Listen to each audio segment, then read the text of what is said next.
గుజరాత్ రాజధాని అహ్మదాబాద్లో air India విమానం ఘోర ప్రమాదానికి గురైంది. లండన్లోని గాట్విక్ విమానాశ్రయానికి వెళుతున్న air India flight AI-171 takeoff అయిన కొద్ది నిమిషాలకే కూలిపోయింది.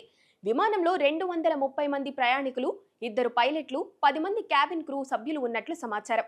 సర్దార్ వల్లభాయ్ పటేల్ అంతర్జాతీయ విమానాశ్రయం సమీపంలోని మేఘానీ నగర్ ప్రాంతంలో ఈ విమాన ప్రమాదం జరిగింది. కూలిపోయిన విమానంలో గుజరాత్ మాజీ ముఖ్యమంత్రి విజయ్ రూపానీ కూడా ఉన్నారు.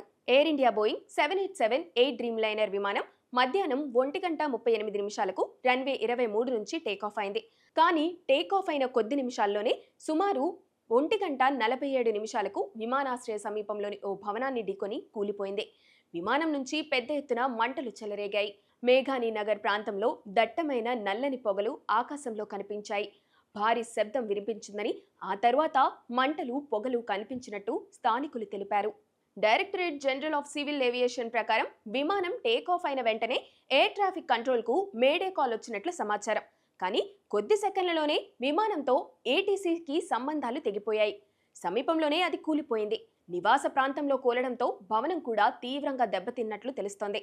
ప్రమాదం జరిగిన వెంటనే అగ్నిమాపక సిబ్బంది, పోలీసులు, అత్యవసర సహాయక బృందాలు ఘటనా స్థలానికి చేరుకున్నాయి.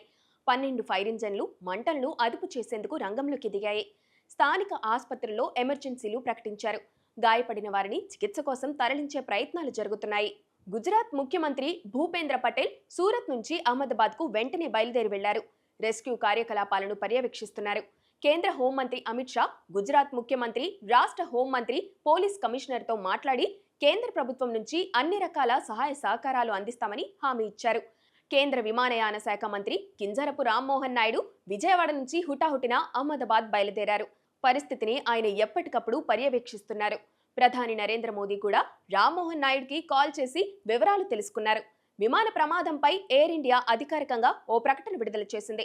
Flight AI-171 Ahmedabad London Gatwick ఈ రోజు జూన్ 12, 2025న ఒక ప్రమాదంలో చిక్కుకుంది. ప్రస్తుతం మేము వివరాలను సేకరిస్తున్నామని తెలిపింది. గుజరాత్ మాజీ ముఖ్యమంత్రి విజయ్ రూపానీ కూడా విమానంలో ఉన్నట్లు ప్యాసింజర్ లిస్ట్ తెలియజేస్తోంది. ఆయన తీవ్రంగా గాయపడినట్లు సమాచారం. విమానంలో 169 మంది భారతీయులు, 53 మంది బ్రిటన్ దేశీయులు, 7 పోర్చుగీస్, 1 కెనడా దేశస్థులు ఉన్నట్టు గుర్తించారు.